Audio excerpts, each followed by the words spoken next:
নমস্কাৰ স্বাগতম জনাইছো গোপুৰ ব্লগছ হজিৰ অন্যটা ভিডিঅ লৈ তো ফাইনালি ফ্ৰেন্ডছ CM ট্ৰিপলৰ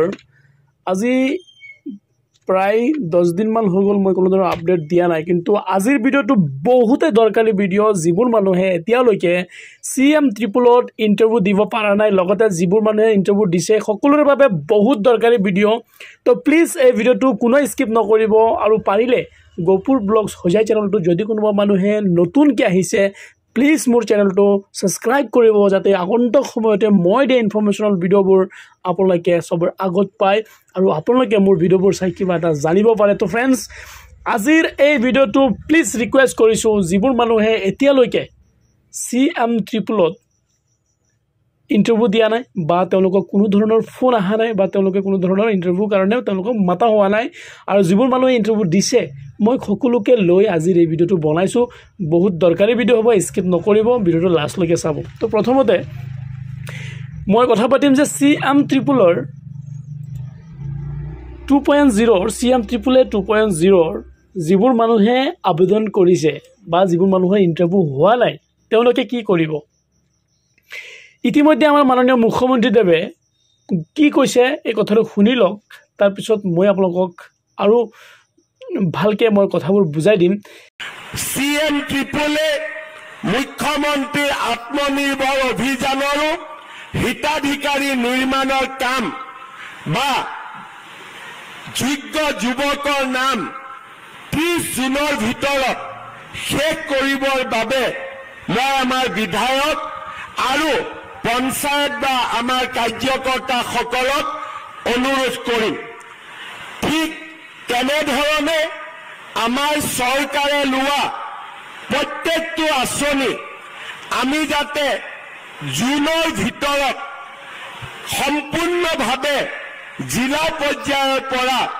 ইয়াৰ কাম শেষ কৰিব পাৰো তাৰ বাবে মই আপোনালোকৰ সহযোগিতা বিচাৰিম যাতে এই কেইটামান দিন আমি খুব সিনসিয়াৰলি সৰকাৰী আঁচনি কেইটাৰ কাম আমি সমাপ্ত কৰিব পাৰো তো এই আপোনালোকে শুনিছে যে CM ট্ৰিপলৰ 2.0 আবেদন যিবোৰ মানুহে কৰিছে তেওঁলোকে এই মাহৰ 30 তাৰিখৰ আগে এই জুন মাহৰ 30 তাৰিখৰ আগে আজি 3 দিন এতিয়াও 3 দিন সময় আছে কোনে কোৰ পৰা ভিডিঅ'বোৰ চাইছে মই নাজানো কিন্তু এতিয়াও যদি আপোনালোকে ইন্টাৰভিউ কাৰণে মাতা হোৱা নাই অতি সোনকালে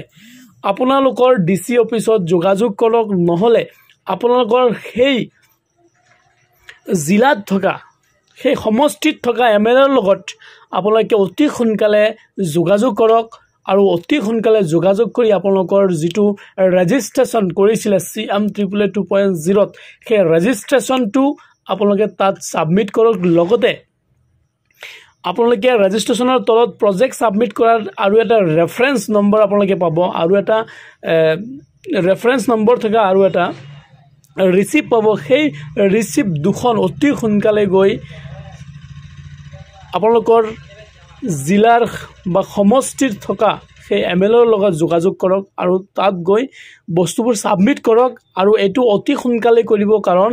এয়া সময় মাত্ৰ আপোনালোকক জুন মাহৰ 30 তাৰিখলৈকে দিছে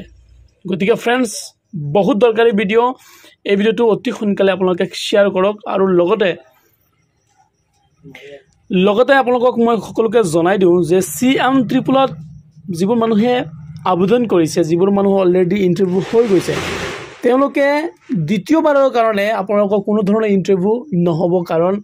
আপোনালোকে দ্বিতীয়বাৰৰ কাৰণে ইন্টাৰভিউ কোনো ধৰণৰ আপোনালোকক নামাতে আৰু ফাইনালি আপোনালোকৰ ডাইৰেক্ট সিলেকশন কৰা হ'ব আৰু সেই সিলেকশনৰ পিছত যেতিয়া মেৰিট লিষ্ট বনিব তো অহা সেপ্টেম্বৰ মাহত আপোনালোকে সেই টকাটো অতি সোনকালে আপোনালোকে পাব তো আজিৰ এই ভিডিঅ'টো বহুত দৰকাৰী আছিল ফ্ৰেন্ডছ যিবোৰ মানুহে এতিয়ালৈকে CM ট্ৰিপলত আবেদন কৰাৰ পিছত ইন্টাৰভিউ হোৱা নাই বহুত দৰকাৰী ভিডিঅ' অতি সোনকালে যদি পাৰে আপোনালোকৰ নিজৰ বন্ধুবৰ্গৰ সৈতে শেয়াৰ কৰক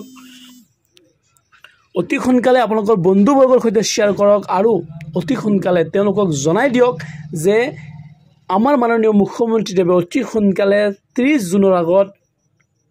নিজৰ সমষ্টিত থকা সেই MLAৰ লগত যোগাযোগ কৰিব দিছে আৰু সেই MLAৰ লগত যোগাযোগ কৰি তেওঁলোকৰ CM ট্ৰিপুলৰ যিটো আবেদন কৰিছে সেই আবেদন পত্ৰ তেওঁলোকে তাক জমা দিব কৈছে আৰু অতি সোনকালে তেওঁলোকৰ এই 30 জুনৰ ভিতৰতে কৰিব দিছে তাৰ পিছত হয়তো আপোনালোকে জমা দিলেও আপোনালোকৰ কোনো ধৰণৰ ভ্যালিড নহব আৰু হেতু আপোনালোকৰ অটোমেটিক্যালি ৰিজেক্ট হ'ব তো फ्रेंड्स ভিডিওটো প্লিজ আজিৰ ভিডিওটো শেয়াৰ কৰিব বহুত দৰকাৰী ভিডিও আছিলে সকলোকে নমস্কাৰ ধন্যবাদ জয় আই অসম